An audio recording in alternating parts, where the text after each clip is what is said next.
Hey everyone, this is Alexander from ABAUM Academic Success Coaching, and in this video we're going to cover a bird's eye view of the system that will accelerate your learning in medical school. So let's jump right in. So I'm going to be using some terms that you'll pick up on what exactly they mean as we keep going through this video, but essentially the system that we're going to be using is what we call like a pass sort of a system for the initial phase of learning. So you're going to have your first pass, second pass, third pass, and then once you're past the third pass, you're going to identify knowledge gaps, and then once you identify knowledge gaps, it'll be a tragedy if we just stop right there. So we're going to fill the knowledge gaps. Okay, so this is where we're going overall. So a little bit more detail about each of these ideas. For the first pass, usually that comes in the form of watching videos. So a lot of the third-party resources out there really lean heavily on this, on video lectures like Boards and Beyond, Sketchy with their mnemonics, Physio with their lectures and their mnemonics. All the different resources have videos that you can watch, get that first exposure to the concept, okay? And the key here is to take notes. I neglected taking notes for quite a while in medical school, and little did I know that I was actually missing out on a lot of really critical learning and encoding during the first pass phase by neglecting notes.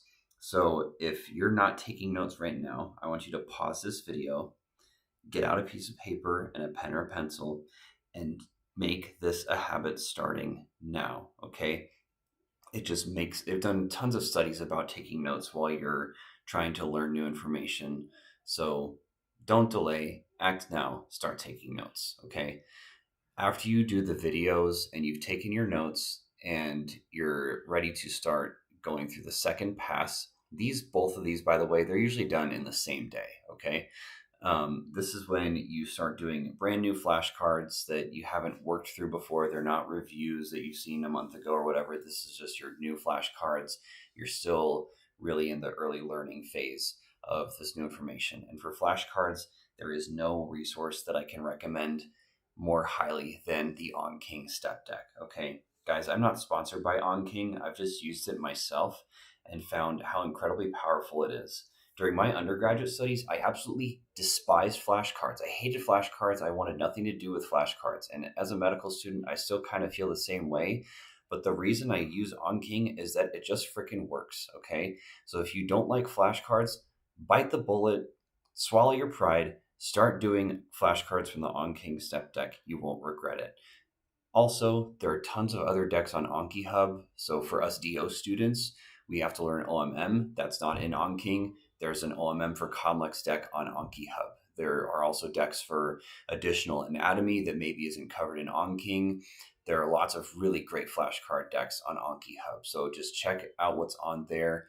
And hopefully the goal is that you won't have to make very many of your own flashcards, but you're just going to be using flashcards that have been proven to be effective at learning for thousands of other medical students, okay?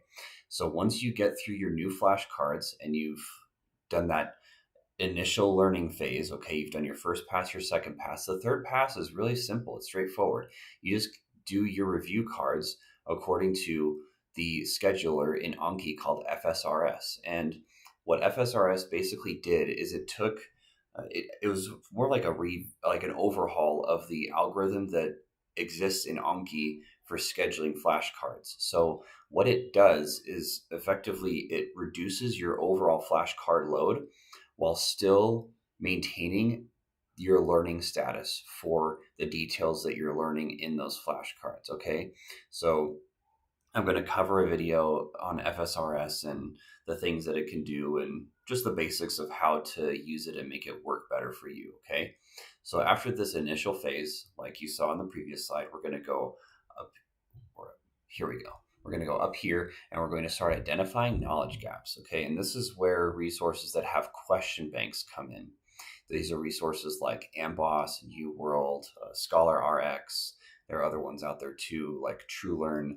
And the key here is to just keep it short and sweet.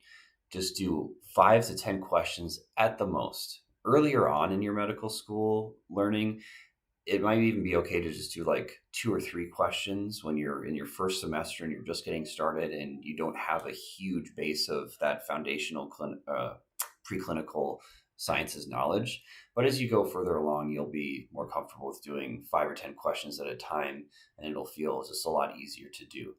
And again, this is where the question bank resources come into play big time.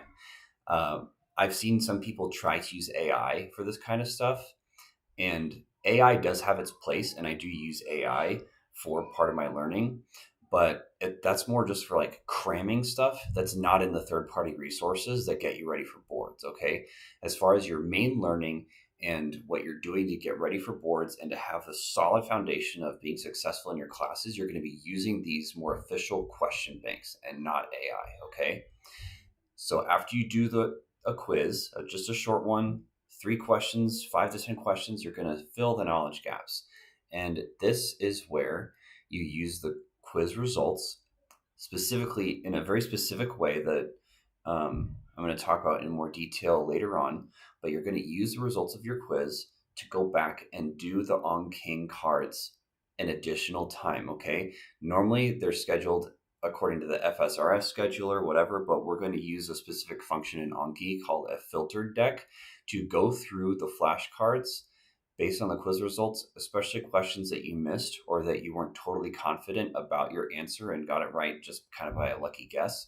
We're going to use a filtered deck to go through the relevant On King cards an extra time, and that's going to help fill the gaps in your knowledge, okay? And another thing that we're going to do to reinforce filling the knowledge gap, add an extra step here, okay, I didn't give you everything on that initial slide, is we're going to just use, it's literally a button that you click on the filter deck, you rebuild the filter deck, and then you do it one day later, okay? So this is utilizing what we call in learning active recall and spaced repetition. So you're going to do another session of actively recalling those flashcards and just a little bit later to help reinforce filling of that knowledge gap. And after you do this extra pass with the filter deck that you built originally after doing that quiz, then it's simple. The cards will just go back into the FSRS scheduler, and you'll just keep doing your 3rd, 4th, 5th plus passes using the FSRS scheduler in Anki, okay? And at the same time, we're also going to go back and we're going to make sure that we keep identifying knowledge gaps, okay? So if you're like me and you're studying for boards and you do a ton of quizzes every day, I usually do at least 50 questions every day from ABAUM. Sometimes up to like 120, 150 questions from ABAUM right now in my more, not fully dedicated, but my more dedicated boards prep. And so this will help you keep identifying knowledge gaps. And this is where you want to be for all of the different high yield and even some of the lower yield concepts for level 1 and step 1, is that you want to get through the 1st, 2nd, and 3rd passes so that you've got all the flashcards in your FSRS scheduler, and then you go and you identify knowledge gaps using question banks, okay? And again, the goal of using this process, my hope and my prayer for each of you guys who are out there and you're studying and you're in the middle of the grind, is that you will have results like this in the middle.